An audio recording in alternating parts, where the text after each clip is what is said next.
আমাদের হবিগঞ্জের শায়েস্তাগঞ্জের একটা যুবক, নাম তার শাহ আলম।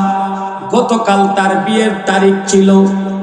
যুবক ছেলেটা বিয়ের বাজার করতে গেছে, বাজার সদাই করে বাড়ি যাওয়ার পথে রোড অ্যাক্সিডেন্ট করে মারা গেছে। গতকাল ছেলেটার বিয়ে ছিল, ছেলেটার কলিজার ভেতরে কত স্বপ্ন ছিল। আমি আমার শ্বশুর বাড়িতে যাওয়ার সময় শেরওয়ানি পরব, পাগড়ি পরব, কাঁচা মেহেদি হাতে দিব।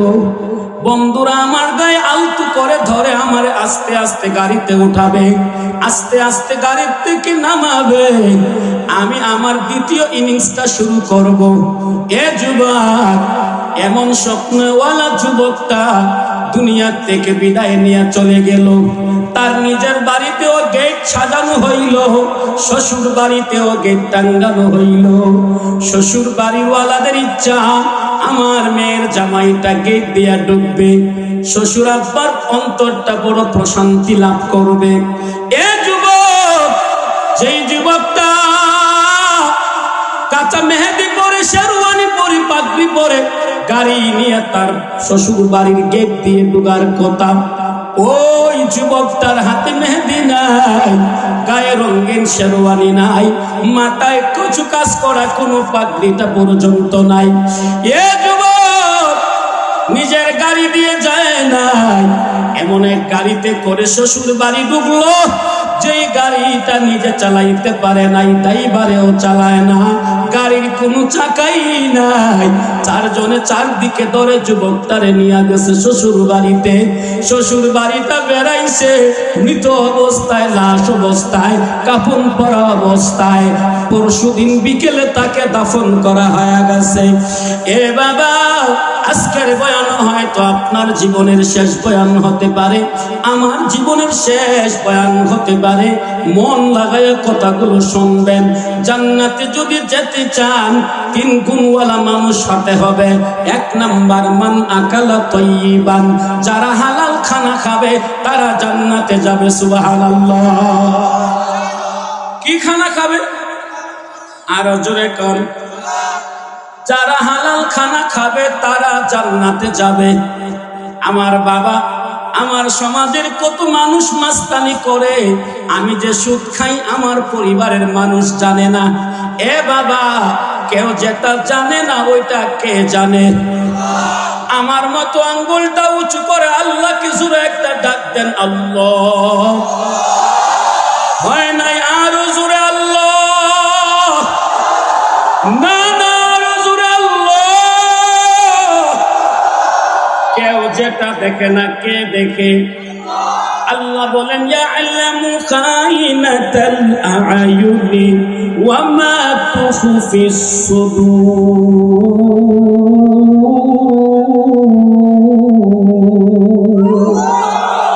আল্লাহ বলে, দুনিয়ার হাকিমের সামনে 2 উকিল দাঁড়াইয়া তর্ক শুরু করছে। এক উকিল আরেক উকিলকে চোখ টিপ মারছে, হাকিম বুঝতে পারে নাই। এ বাবা, দুনিয়ার হাকিম যদি বুঝতে নাও পারে, আরশওয়ালা হাকিম ভালো করে বুঝে কথা বলেন, ঠিক কিনা? আমার আল্লাহরে ধোঁকা দেওয়া যায় না। আমার আল্লাহ বড় কাছে। আল্লাহ নিজে বলেন, ইয়া'লামু ওয়া লাকাদ খালাকনাল ইনসানা ওয়া না'লামু মা তুওয়াসওয়িসু বিহি নাফস ওয়া নাহনু আকারাবু ইলাইহি মিন হাবলিল ওয়ারিদ।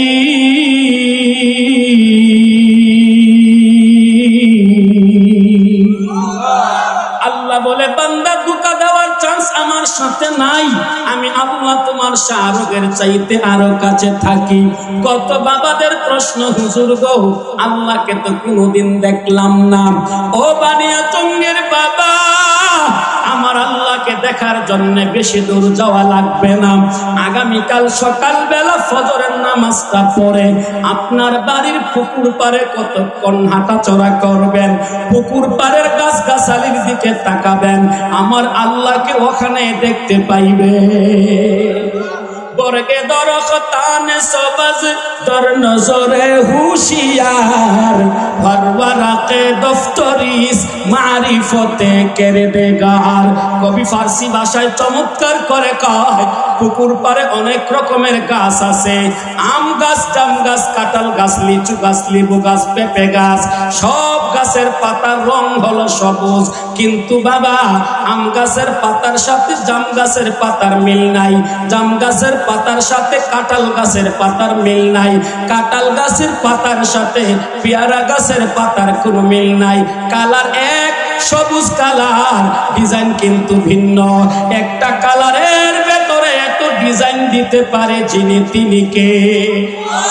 আবারও আওয়াজ করে বলেন না আল্লাহ। আরো মায়ার সুরে বলেন আল্লাহ। এ বাবা, আপনি সুদ খাবেন, ঘুষ খাবেন, হারাম খাবেন, টেন্ডারবাজি করবেন, নারীবাজি করবেন, ইয়াবা খাবেন, বাবা খাবেন, ফেন্সিডিল খাবেন, আপনি ভাবেন আমাকে কেউ দেখে নাই। আমার আল্লাহ 24 ঘন্টা দেখে কি দেখে না? তু খোদা বন্দে আমিনি, তু খোদা বন্দে আসরি, তু খোদা বন্দে সেমাবি, তু খোদা বন্দে জমিনি। আমার আল্লাহ ডান দিকে আছেন, আমার আল্লাহ বাম দিকে আছেন, আমার আল্লাহ সামনেও আছেন, আমার আল্লাহ পেছন দিকে আছেন। যে দর দেখতা হো ইউদর তু হ্যায়, যে দর দেখতা হো ইউদর তু হ্যায়। যেই দিকে তাকাবেন আওয়াজ করে বলেন আমার আল্লাহ আছেন না না? পয়গম্বর বলেন মান আকালা তাইয়্যিবাত, যেই লোকটা হালাল খানা খাবে এই লোকটা জান্নাতে যাবে। এ বানিয়াচঙ্গের বাবা, আপনাদের বানিয়াচঙ্গের এক আল্লাহর বান্দা রিক্সা চালায়, ভ্যান গাড়ি চালায়, ঠেলা গাড়ি চালায়, কুড়ের ঘরের মালিক, এলাকার সবচাইতে গরিব মানুষ, বিয়ে শাদিতে দাওয়াত দেওয়া হয় না, বিচার বৈঠকেও দাওয়াত দেওয়া হয় না। এমন দুর্বল মানুষটা যদি হালাল খানা খাইয়া আরশের মালিককে একটাবার আল্লাহ কইয়া ডাক দেয়, আরশের মালিক ওই গরিব মানুষটার একবার আল্লাহ বলার উত্তরে 70 বার জবাব দেয়। বলেন বলেন, আমরা যদি হালাল খাই লাভ না লস? আর জুড়ে কন। এ বাবা, হারাম দিয়ে আমাদের পেটটাকে পুরায়া ফালাইছি, চিন্তাও করি না আমি যে কি খাইলাম। ভুল করে যারা হারাম খেয়ে ফেলছেন, সুদ ঘুষ সহ যত নাফরমানির কাজ আছে, যত হারাম খাবার আছে ডুবাইছেন, বলেন তো এগুলির মাপ চাওয়ার দরকার আছে না নাই? হ্যাঁ, মাপ চাইলে আল্লাহ মাফ করার ক্ষমতা আছে না নাই? না নাই? এ বাবা, আছে না নাই? আল্লাহ বলে কুল ইয়া ইবাদিয়াল্লাযীনা আসরাফু লা তাকনাতু মির রাহমাতিল্লাহ ইন্নাল্লাহা ইয়াগফিরুয যুনুবা জামিআ ইন্নাহু হুয়াল গফুরুর রহিম।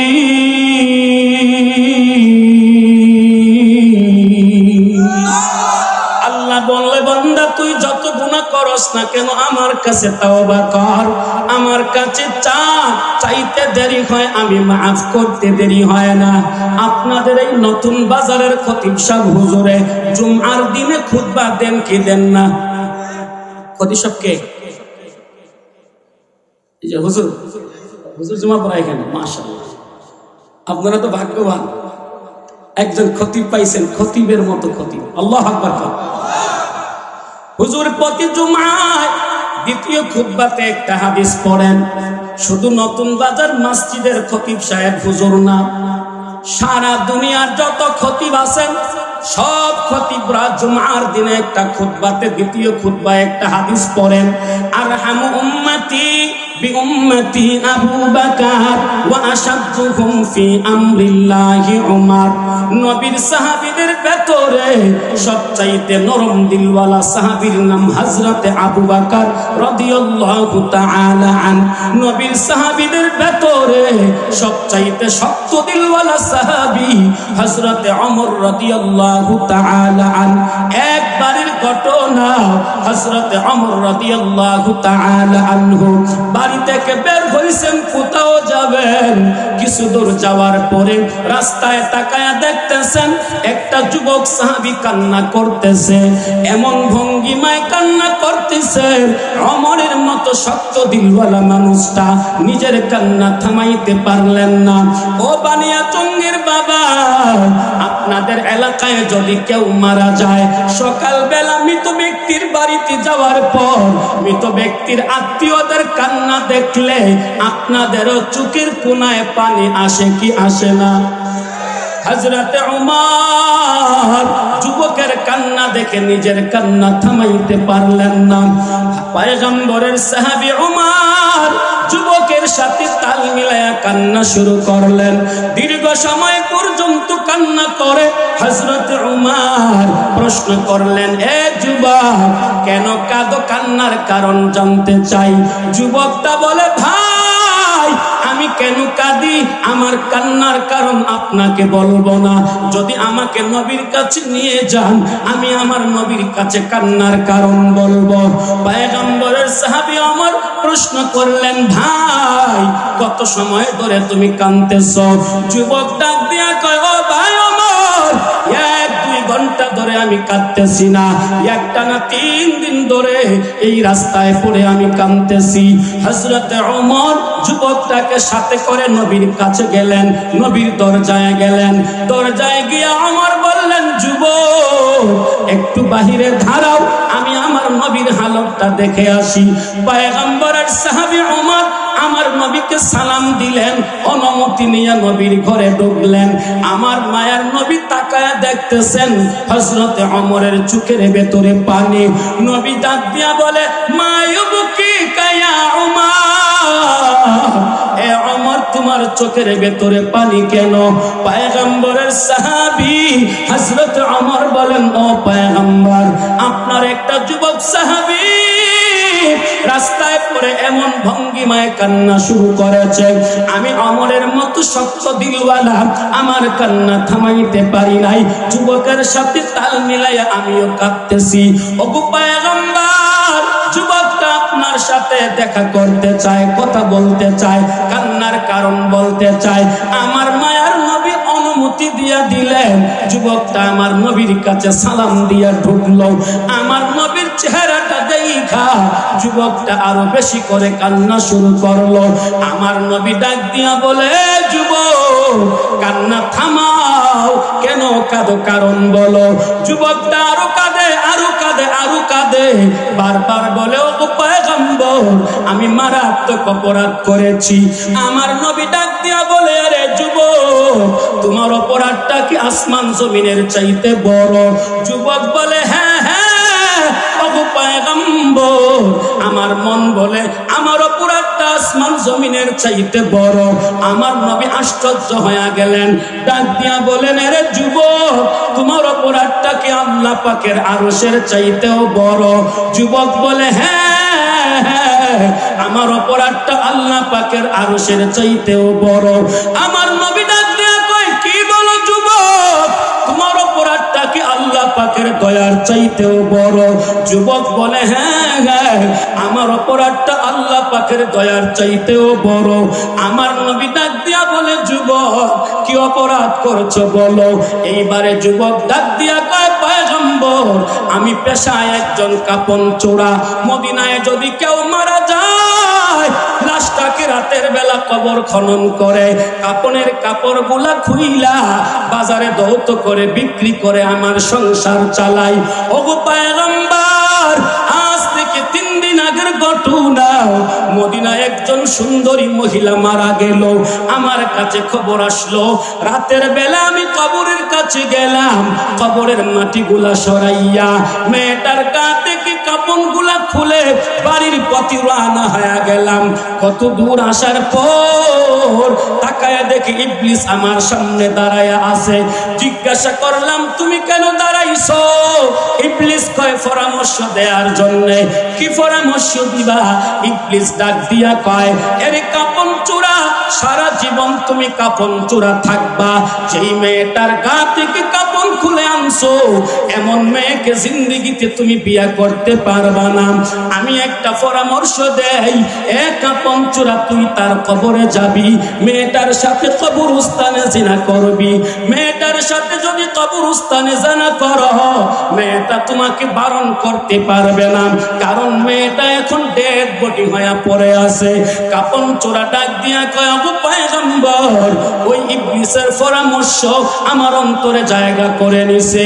আমি বিদ্যুৎ গতিতে মেয়েটার কবরের কাছে গেলাম, কবরের পারে কাপনের কাপড়গুলা রাইখা মেয়েটার কবরের ভেতরে ঢুকে আমি আমার মনোবাঞ্ছনা পূরণ করলাম, জিনা করলাম। ও পয়গম্বর, জিনার কাজ শেষ করে আমি বাড়িতে রওনা হয়ে গেলাম। হঠাৎ করে পিছন দিক থেকে আওয়াজ, মেয়েটা ডাক দিয়া কয়, কাপন চূড়া, তুই এত বড় পাষাণ হৃদয়ের মালিক, তোর কলিজায় দয়া মায়া বলতে কিছুই নাই, তোর এত বড় স্পর্ধা, এত বড় সাহস। আমার মা বাবা ভাই বোন আপনজনেরা আমারে গোসল দিয়া কাপন পরাইয়া পাক পবিত্র করে আতর গোলাপ মাখাইয়া আমাকে মুহাম্মদী তরিকায় কবরে রাইখা গেল। তুই আমার শরীরটা নাপাক বানাইয়া গেলি, একটাবার চিন্তা করলি না আমার কবরের ডানে বামে সামনে পেছনে কত হাজার হাজার সাহাবীদের কবর, এই হাজার হাজার সাহাবীদের সামনে আমাকে উলঙ্গ করে গেলি। আমি নিষেধ দেই নাই, বাধা দেই নাই, পরে আইসা আমারে নাপাক বানাইয়া গেলি। হাসরের ময়দানে আমি যদি নাপাক অবস্থায় দাঁড়াই, আল্লাহ যদি প্রশ্ন করে, এ বান্দি, দুনিয়ার থেকে পাক পবিত্র হইয়া কবরে গেছিলা, আজকে কেন নাপাক হইয়া দাঁড়াইছো? এ কাপন চোরা, হাসরের ময়দানে আমি তোর নাম কিন্তু বলে দিব। ও আল্লাহর হাবিব, এতটুকুন বলার পরে আমি আর সামনে পা বাড়াইলাম না। আমি ফিরে মেয়েটার কবরের কাছে গেলাম, কবরের ভেতরে ডুইগা সুন্দর করে কাপনের কাপড়গুলা লাগাইয়া মাটিগুলা চাপা দিয়া আমি নিজের বাড়িতে যাই নাই, আত্মীয়ের বাড়িতে যাই নাই। ও পয়গম্বর, হযরত ওমর আমারে যেই রাস্তায় পাইছে, ওই রাস্তার ওই জায়গাতে আমি 3 দিন ধরে কাঁদতেছি। আমার নবী কাপন চূড়ার বক্তব্য শুনে ডাক দিয়া বলেন, আসলেই তো তুই মারাত্মক অপরাধ করেছস। এ যুবক, যদিও সে কাপন চূড়া ওই মাসআলাটা ভালো করে জানতো, নবীরা হলেন মুস্তাজাবুদ দাওয়া, নবীদের নেক দোয়া কবুল, নবীদের বদদুয়াটাও কবুল। কাপন চূড়া ভাবছে, যদি আমি নবীর সামনে দাঁড়ায়া থাকি, আমার নবী যদি বদদুয়া দিয়ে দেয়, আমার জীবনটা ধ্বংস হয়ে যাবে। এজন্য নবীর সামনে না দাঁড়াইয়া নবীর জায়গা থেকে ত্যাগ করে অন্য জায়গায় চলে গেল, নবীর মজলিস থেকে অন্য জায়গায় চলে গেল। কোথায় গেল? না না, নিজের বাড়িতেও না, মদিনার শহরের কোথাও না, সুজা মদিনার উঁচু একটা পাহাড়ে গেল। মদিনার উঁচু পাহাড়ে যাইয়া চোখের পানি ছেড়ে আল্লাহর কাছে হাত দুইটা বাড়াইয়া কান্না শুরু করেছে। পাকে কর জুলমাত আসিয়া সে ইলাহি দিল মেরা, পাকে কর জুলমাত আসিয়া সে ইলাহি দিল মেরা, কর মুনవ్వর নূর আরফা সে ইলাহি দিল মেরা।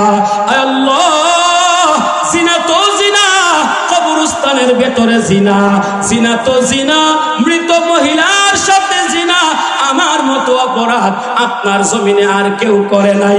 আল্লাহ আমারে ক্ষমা করে দাও। যুবকটা কান্না শুরু করেছে, কাঁদতে কাঁদতে কাঁদতে কাঁদতে যুবকটা চোখের পানি শেষ করে দিয়েছে। না খেতে না খেতে যুবকটা কঙ্কালের মতো হয়ে গেছে। 1 সপ্তাহ চলে গেছে, 2 সপ্তাহ চলে গেছে, না না, আর আরশওয়ালা মালিকের পক্ষ থেকে কোনো আওয়াজ আসে না। যুবকটা কান্না থামায় না, খালি কাঁদে আর কয়, জিনা তো জিনা, কবরস্থানে জিনা, আবার মৃত মহিলার সাথে জিনা, এমন অপরাধ আপনার জমিনে কেউ করে নাই, আমার মতো অপরাধী আপনার জমিনে কেউ নাই। এ যুবক, ওই যুবক সাহাবীটা কানতে কানতে 40 দিন পূরণ হয়ে গেল। 40 দিনের মাথায় আল্লাহ জিব্রাইল পাঠায়া জানায়া দেয়, দেয়, ও জিব্রাইল আমার নবীকে জানায়া দাও কাপন চোরার জিনার গুনাহ মাফ করে দিয়া গুনার জায়গায় নেকি বসাইয়া দেওয়া হয়েছে। এ বানিয়ে চঙ্গির বাবা, আমি আর আপনি ভুল করে অন্যায় করেছি, হারাম খাবার পেটে ডুবাইছি, সুদের টাকা, ঘুষের টাকা, ডেন্ডার বাজির টাকা, এতিম বাচ্চার টাকা, কত টাকা পেটের ভেতরে ডুবাইছি, এর কোনো সীমা সংখ্যা নাই। ও বাবা গো, যদি গুনাহ মাফ না করে কবরে যান, আপনার অবস্থা খারাপ হবে, আমার অবস্থা খারাপ হবে।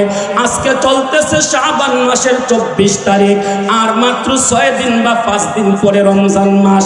বাবা, রমজান মাসের 1ম তারিখে সেহরি খাওয়ার আগে ঘুম থেকে উঠে ওযু বানায়া ঘরের কোনায় মুসল্লাটা বিছাইয়া, পারলে 12 রাকাত, না পারলে 8 রাকাত, না পারলে 4 রাকাত, না পারলে 2 রাকাত তাহাজ্জুদের নামাজটা পড়া আল্লাহর কাছে হাত দুইটা বাড়াইয়া ভিখারির মতো কান্না শুরু করবেন। ডাক দিয়া বলবেন, মালিক, এই নতুন বাজারে আমার মতো অপরাধী আর কেউ নাই। নতুন বাজারের যুবকরা যদি আমার গুনাহ জানতো, আয় আল্লাহ আমাকে মুরব্বি বলে সম্মান করতো না। নতুন বাজারের মুসল্লিরা যদি আমার গুনাহ জানতো, আমারে মসজিদ কমিটিতে রাখতো না। নতুন বাজারের মানুষেরা আমার গুনাহ জানে না, আমার মতো গুনাহগার তোমার জমিনে কেউ নাই। আয় আল্লাহ আমাকে হায়াতে বাঁচাইয়া রাখছো, আমার কত সাথীরা কবরে, আমার পাশের দোকানদার কবরে চলে গেছে, আমার পাশের ক্ষেতওয়ালাও কবরে, আমার পাশের বাড়িওয়ালাটাও কবরে। ও মালিক, গত বছর রমজান পাইছিল, এই গানিমগঞ্জে কত মানুষ ছিল, এইবারে রমজান আসার আগে আগে কবরে ঘুমায়া গেছে। আল্লাহ, আমি প্রথম রমজানে সেহরি খাওয়ার আগে হাত দুইটা বাড়াইলাম, হাত বাড়াইতে লজ্জা লাগে রে মালিক। গুনার কারণে আমার হাত না পাক, গুনার কারণে আমার পা না পাক, গুনার কারণে আমার চোখ না পাক, গুনার কারণে আমার পুরাটা শরীর না পাক।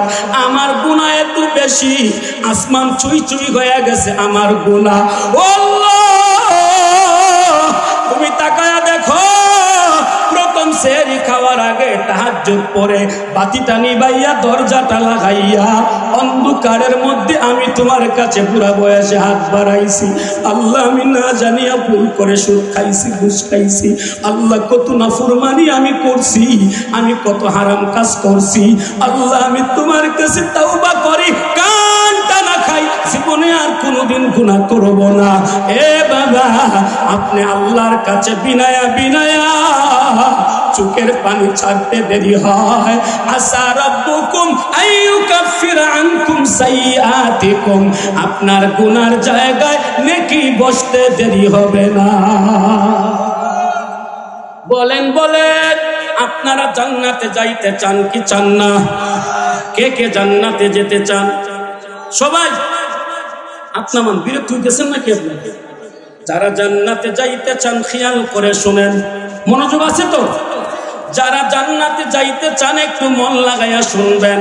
যারা জান্নাতে যেতে চান, 1 নাম্বার, মান আকালা তয়্যিবান, আজকের থেকে হালাল খানা খাওয়া লাগবে। জোরে কোন আল্লাহু আকবার। আমাদের সমাজে হারামের বাজার গরম নাকি হালালের বাজার গরম? হারামের বাজারের মধ্যে সবচাইতে সুদের বাজার গরম। এক কথা বলেন না কেন? মস্তানি করে সুদ খায়, জানে না কি খায়, নিজেও কথা কোন ঠিক কিনা? এ বাবা, আমার এই এলাকায় কোনো আপন আত্মীয় স্বজন কেউ নাই। আমি একাধারে 3 মাস 10 দিন মিথ্যা মামলায় কারাগারে ছিলাম। গত 11 তারিখে কারাগার থেকে বের হয়েছি। টানা প্রোগ্রাম করতে করতে বড় ক্লান্ত। এই এলাকায় কারো সাথে আমার আই ঠেলাঠেলি নাই, কারো ঘরের সাথে আমার ঘর না, কারো বাড়ির সাথে আমার বাড়ি না। আমি এইবার 4টা হাদিস আপনাদেরকে শোনাইব। এই হাদিসগুলো শোনার পরে মন চাইলে সুদ খাইবেন, না চাইলে আজকের থেকে তাওবা করে নেবেন। 1 নাম্বার হাদিসটা শোনার আগে যার গায়ে যেই পরিমাণ শক্তি আছে, জোরে আওয়াজ করে বলেন নাউযুবিল্লাহ। হয় নাই? আরো জোরে নাউযুবিল্লাহ। পয়গম্বর বলেন মান আকালা তয়্যিবান, যারা হালাল খাবে তারা জান্নাতি, যারা হারাম খাবে অর্থাৎ সুদ খাবে দিরহামুর রিবা ইয়াকুলুহুর রাজুলু ওয়া হুয়া ইয়ালামু আশাদ্দু মিন সিত্তি ওয়া সালাসিনা জানিয়া। পয়গম্বর বলে রে আমার উম্মত, জেনে শুনে কেউ যদি 1 টাকা সুদ খায়, কয় টাকা? এখন কয় টাকা? একটা সেন্টার ফুড পাওয়া যায়, সেন্টার ফুড চিনেন না? সিঙ্গাম 2.5 টাকা। 1 টাকাতে মার্কেটে কি পাওয়া যায়? গরিবে 1 টাকা নেয়।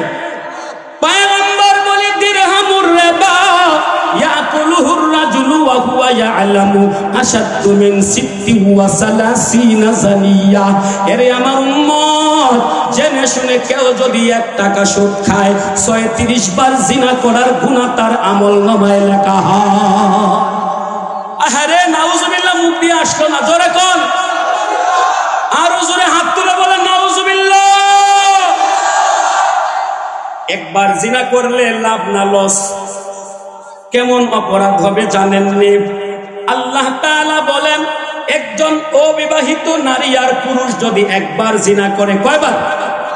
একজন বিবাহিত নারী আর পুরুষ যদি একবার জিনা করে, আযানিয়াতু ওয়াজ্জানি ফাজলিদু কুল্লা ওয়াহিদিন মিনহুমা মিআতা জালদা। অবিবাহিত নারী আর পুরুষ যদি একবার জিনা করে 100 করে বেতের আঘাত দিবা, একটা যদি কম দাও তাহলে বিচার হবে না। জোরে জোরে আল্লাহু আকবার। এইবারে আসেন, বিবাহিত নারী পুরুষ যদি জিনার কাজে লিপ্ত হয়, বিয়ের পরেও জিনা করে, এমন লোকের অভাব নাই আমাদের দেশে, কথা কোন ঠিক কিনা? আল্লাহ বলে আমার উম্মত, বিয়ে শাদী করার পরে যারা জিনা করে, আশ-শাইখু ওয়াশ-শাইখাতু ফারজিমুহুমা নাকালাম মিনাল্লাহ ওয়াল্লাহু আজিজুন হাকিম। বিয়ে শাদীর পরেও যারা জিনা করে এদেরকে 100 বেতের আঘাত করলে হবে না, গর্ত করে কোমর পর্যন্ত গিতে ইট পাট্টেল মেরে ওদেরকে দুনিয়া থেকে উঠাইয়া দেওয়া লাগবে। এ বাবা, একবারের জিনার শাস্তি হইল এরা, আর জান্না শূন্য 1 টাকা সুদ যদি খায় 36 বার জিনার গুনাহ হয়। মন চাইলে সুদ খায়েন, আমি বাধা দিব না। 2 নম্বর হাদিসটা শোনার আগে যার কণ্ঠে যেই শক্তি আছে সব শক্তি দিয়া বড় করে বলেন নাউজুবিল্লাহ। এইবারের হাদিসটা যে শোনাবো আপনাদেরকে, আমার কলিজায় দরপর করতেছে, ভাইব্রেশন করতেছে, আমার কলিজার ভেতরে কাঁপুনি শুরু হয়েছে। কি হাদিস নবী বলছে? সুদ খাইলে কি হবে, হারাম খাইলে কি হবে? নবী বলে আর রিবা সাবউনা জুজুআন আইসারুহা আইয়ানকিহার রাজুলু উম্মুহ। এরে আমার উম্মত, সুদের 70টা শাখা আছে, সর্বনিম্নের শাখা হইল সুদখোর সুদ খাইল না, সে যেন তার মায়ের সাথে জিনা করলো না। আরো আসতে কয়টা গেছে? জিনা তো জিনা, আবার মায়ের সাথে জিনা নরমাল নাকি ডেঞ্জারাস? এক কথা বলেন না কেন? 2টা হাদিস গেছে। 3 নম্বর হাদিসটা মুরব্বী বাপ চাচা যারা আছেন মনে রাখবেন, আমার গ্রামে আমার বাড়িতে আপনাদের মতো আমারও বাপ চাচা আছে। ও বাবা, মন লাগাইয়া হাদিসটা শুনবেন।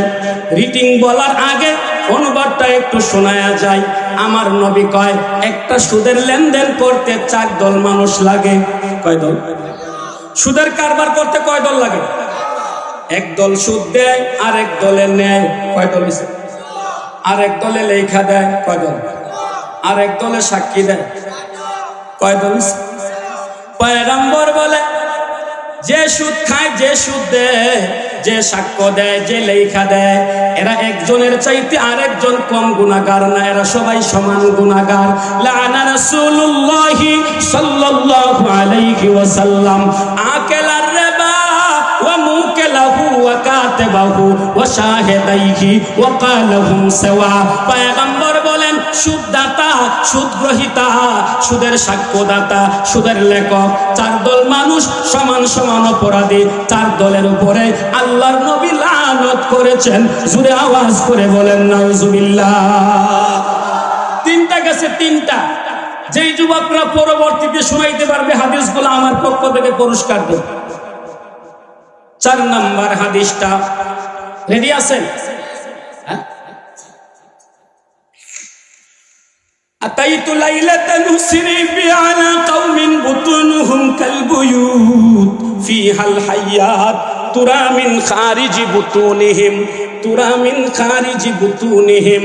আমার পয়গম্বর বলে, আরে আমার উম্মত, মেরাজের রাতে জিব্রাইল আমার সাথে করে নিয়ে গেল এমন একদল মানুষের সামনে, বুতুনুহুম কালবুয়ুত, তাদের পেট হলো ঘরের মতো। নাউজুবিল্লাহ। ফিহাল হায়াত, এত বড় পেটের ভেতরে কি? নবী কয় ফিহাল হায়াত, ঘরের মতো পেট, এত বড় পেটের ভেতরে হায়াত, বিষাদর সাপ। আর আস্তে আস্তে পেটের ভিতরে কি? তুরা মিন খারিজি বুতুনিহিম। পয়গম্বর বলে, পেটের ভেতরে সাপ কিলবিল করতেছে, বাহির থেকে দেখা যায়, কাপে যে চা আছে দেখা যায় কি যায় না? নবী কয়ে তুরা মিন খারিজি বুতুনিহিম, এ আমার উম্মত, আমি দেখতেছি সাপগুলো যে তার পেটের ভেতরে কিচিরমিচির করে, কিলবিল করে, এভাবে এভাবে চক্কর লয়। আমি নবী তুরা মিন খারিজি বুতুনিহিম, তার পেটের ভেতরে যে সাপ নড়তেছে আমি দেখতেছি। জিব্রাইলকে প্রশ্ন করলাম, মান হাউলাই ইয়া জিব্রাইল, এ জিব্রাইল এরা কারা? পেটটা হলো ঘরের মতো, পেটের ভেতরে বড় বড় সাপ, সাপগুলা বাহির থেকে দেখা যায়, এরা কারারে? এদের পরিচয়টা একটু বলো। এমনি জিব্রাইল বলে, হাউলাই আকেলাতুর রাবা, ওগো পয়গম্বর, এরা হইল আপনার উম্মতের সুদখোরের দল। সুরে সুরে বলেন নাউজুবিল্লাহ। আরো আস্তে কইেন নাউজুবিল্লাহ। 1 নাম্বার হাদিস বলছিলাম, 1 টাকা খাইলে 36 বার জিনার গুনাহ। 2 নাম্বার বলছিলাম জিনার 70টা শাখা আছে, সর্বনিম্ন শাখা মায়ের সাথে জিনা করা। 3 নাম্বার হাদিস বলছিলাম সুদের লেনদেনে 4 দল মানুষ লাগে, 4 দল সমান সমান অপরাধী। 4 নাম্বার হাদিস শুনাইলাম, মেরাজের রাত্রে নবী একটা জায়গায় গেলেন জিব্রাইলের সাথে, দেখতেছেন একদল মানুষ, তাদের পেট ঘরের মতো, ঘরের মতো পেটের ভেতরে সাপ, সাপগুলা বাহির থেকে দেখা যায়। নবী জিজ্ঞাসা করলেন, জিব্রাইল এরা কারা? জিব্রাইল বলল, এরা হলো সুদখোরের দল। আমার বাবারা, ভাইরা, আপনাদের পাও 2টা আগায়া দেন। কয়েকদিন হায়াতে থাকবেন আপনিও জানেন না, আমিও জানি না। আজকের থেকে হারাম খানা খাবো না, আমরা নিয়ত করি ইনশাআল্লাহ। আর জোরে কান। বাবা, কয়েকদিন থাকবেন আপনার হায়াতের খবর আসেনি? আমারও হায়াতের খবর নাই। রুহের গরজ সে নিকালি जाएगी तुझ पे एक दिन खाके डाली जाएगी। ওই দিন বেশি দূরে নয়, সেই দিন মালাকুল মউত আজরাইল সামনে দাঁড়ায়া যাবে, জঙ্গল মেরে প্রাণবায়ুটা বের করে নিয়ে যাবে, দেহটা মাটির ভেতরে পড়ে থাকবে। আপনজনরা মোবাইল ফোন করে চতুর্দিকে খবর পাঠাইয়া দিবে, আত্মীয় স্বজন ভক্তবৃন্দরা পাগলের মতো বাড়িতে হাজির হয়ে যাবে। মসজিদের মাইকে আপনার নামটা ঘোষণা হয়ে যাবে, মসজিদের কোনার পালকিটা আপনার বাড়িতে আইসা দাঁড়ায়া যাবে। লাশটা ঘর থেকে বের করে উঠানের কোনায় নিয়ে যাওয়া হবে, তেরপাল দিয়া পর্দা টাঙ্গাইয়া, গায়ের নিচে কলা গাছ কাইটা দিয়া, গা থেকে দামি দামি লঙ্গি গেঞ্জি পাঞ্জাবি খুলে ফেলে দিয়া, বড়ই পাতার গরম জল দিয়া, জনমের মতো গোসল দিয়া, 4-3টা সাদা কাপড়ে প্যাকেট বানাইয়া, আতর গোলাপ সুরমা দানি মাখাইয়া, লাশটাকে বাড়ির উঠান থেকে কাঁধে উঠাইয়া ঈদগাহের মাঠে নিয়ে যাইয়া, 4 তাকবীরে জানাজার নামাজটা পড়ায়া, ভাই বেরাদর নাতি নাত কুরা মিলা আমাকে আপনাকে এমন এক অন্ধকার কবরে নিয়ে যাবে, যে অন্ধকার কবরের ডানেও মাটি, বামেও মাটি, সামনেও মাটি, পেছনে মাটি, উপরে বাঁশের ছাউনি, এর উপরে আরো মাটি, মাটির বাড়ি, মাটির ঘর, মাটি হবে তোর বিছানা। আসছো একা যাইবা একা, সঙ্গে কেহ যাইবে না, কিন্তু যেদিন ডাক পড়িবে কবর মাঝে শুইতে, জগর কিছু করছ বন্ধু তার মাঝে বিচাইতে, লক্ষ কোটি টাকা ব্যয় করছ বালা খানা, হীরা মানিক মুক্তা দিয়ে পালঙ্গের সামানা, এমন জায়গায় যাইতে হবে যেই জায়গায় নাই সাথী, এমন ঘরে রইতে হবে যেই ঘরে নাই বাতি, দাদা গেছে বাবা গেছে আর তো ফিরে আসবে না, এমনি করে যাইতে হবে, বুঝে কেন মন বুঝো না, আওয়াজ করে বলেন ঠিক কিনা? একদিন কবরে যাওয়া লাগবে, নিশ্চিত থাকেন, এর সন্দেহ নাই, সুদ বাদ দেওয়া লাগবে। এরে বানিয়ে চঙ্গের যুবক, তোমাদের গায়ে বড় শক্তি আছে, মনে করো যে এখন সুদ ঘুষ খাইলে কোনো সমস্যা নাই, চাঁদাবাজি করলে কোনো সমস্যা নাই। এ যুবক, তুমি কি গত ডিসেম্বরের পত্রিকাটা খুলে দেখো নাই? 2024 সালে এক বছরে বাংলাদেশে রোড অ্যাক্সিডেন্ট করেছে, এমন পরিমাণ মানুষ মারা গিয়েছে, শুনলে আপনারা অবাক হয়ে যাবেন। গত 24 সালে এক বছরে বাংলাদেশে রোড অ্যাক্সিডেন্ট হয়েছে 7,500 রোড অ্যাক্সিডেন্টের মধ্যে প্রায় 2,500 মোটরসাইকেল অ্যাক্সিডেন্ট হয়েছে। 2,500 মোটরসাইকেল অ্যাক্সিডেন্ট হইয়া প্রায় 1800 যুবক দুনিয়া থেকে বিদায় নিয়েছে। এ যুবক, তোমরা আমার বন্ধু, আমি তোমাদেরকে বড় ভালোবাসি, বেশি অহংকারী করবা না, বেশি টাকার লোভ করবা না, হারাম খাওয়ার চেষ্টা করবা না। যুবকরে খবর নাও, আজ থেকে মাত্র 2.5 বছর আগের ঘটনা, চট্টগ্রামের হাটহাজারী থানার 11টা যুবক মাইক্রোবাস ভাড়া করছে, পিকনিকে যাবে মীরের সরাইতে। মীরের সরাই যাওয়ার আগেই রেল লাইনের রেলগাড়ির সাথে মাইক্রোবাসের ধাক্কা লাগা গেছে, একসাথে 11টা যুবক এক জায়গায় দুনিয়ার থেকে বিদায় নিছে। আজ থেকে মাত্র 2 বছর আগের ঘটনা, ঢাকা থেকে বরিশাল ভোলা যাওয়ার পথে রাতের 3:30 হঠাৎ করে লঞ্চে আগুন ধরে 150 জন মানুষ মারা গেল। আজ থেকে 1 বছর আগের ঘটনা, কিশোরগঞ্জের ভৈরব স্টেশনে রেলগাড়ির সংঘর্ষে একসাথে 21 জন মানুষ মারা গেছে। এ যুবক, তুমিও থাকবা না, আমিও থাকবো না। আমাদের হবিগঞ্জের মেয়র সেলিম ভাইয়ের একমাত্র ছেলেটা মারা গেছে কারাগারে, আমার গলায় জড়ায় কত কাঁদছে, হুজুর দুনিয়ায় আমার আর কোনো ছেলে নাই, আমার ছেলেটা আমারে তুইয়া কবরে চলে গেছে। এ যুবক, তুমি কয় টাকার মালিক, আমি কয় টাকার মালিক, এত অহংকারী, এত মাস্তানি করো, রাস্তায় মানুষ পাইলেই হাইজ্যাক করো, ডাকাতি করো, ছিনতাই করো। খবরদার যুবক, এই ছিনতাই আর ডাকাতি করে কয় টাকা কামাইবা? শুনো, যাদের কাছে অ্যান্ড্রয়েড টাচ মোবাইল আছে, এক্ষুনি ডাটা ওপেন করে দাও, গুগল অ্যাপসে গিয়ে সার্চ করে নাও। আমি একটা যুবকের নাম বলবো, যেইভাবে স্পেলিং বলবো ওইভাবে লিখবেন। গুগলে যাইয়া টাইপ করবেন ALI আলী BANATA বানাত, আলী বানাত লিখবেন। গুগলে যাইয়া লেখার সাথে সাথে একটা যুবকের নাম আসবে, তার বাড়ি অস্ট্রেলিয়াতে। অল্প দিনে এই যুবকটা কোটি কোটি বিলিয়ন টাকার মালিক হয়ে গেছে। বিশ্ববরণ্য ধনাঢ্য ব্যক্তিদের খাতায় তার নামটা উঠাইয়া ফেলছে। এ যুবক, ওই আলী বানাত এক একটা গড়ি ব্যবহার করতো বাংলাদেশি টাকায় 2.5 লক্ষ টাকা, এক একটা ব্রেসলেট ছিল 2 লক্ষ টাকা, এক একটা টি-শার্ট ছিল 1.5 লক্ষ টাকা, এক জোড়া স্যান্ডেল ছিল প্রায় 90,000 টাকা।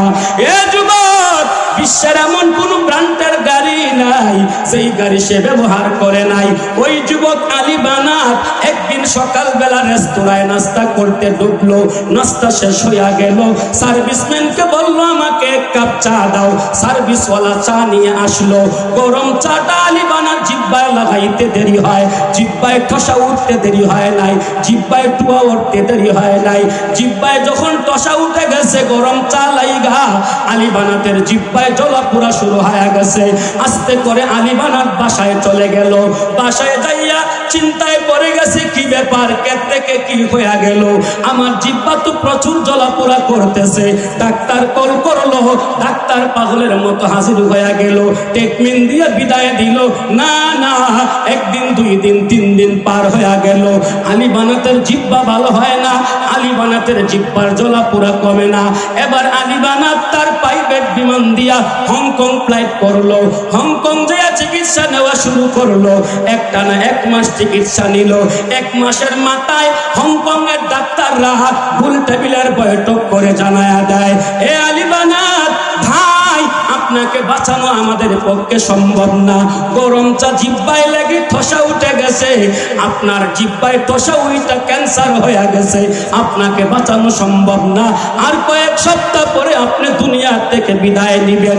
এই খবর শোনার পর আলী বানাত 1 মিনিটও আর ওই হংকং এ থাকে নাই, ব্যাক করে অস্ট্রেলিয়ায় আসলো, নিজের সব ধন সম্পত্তি গুলো মুসলিম দেশে বিতরণ করে দিল।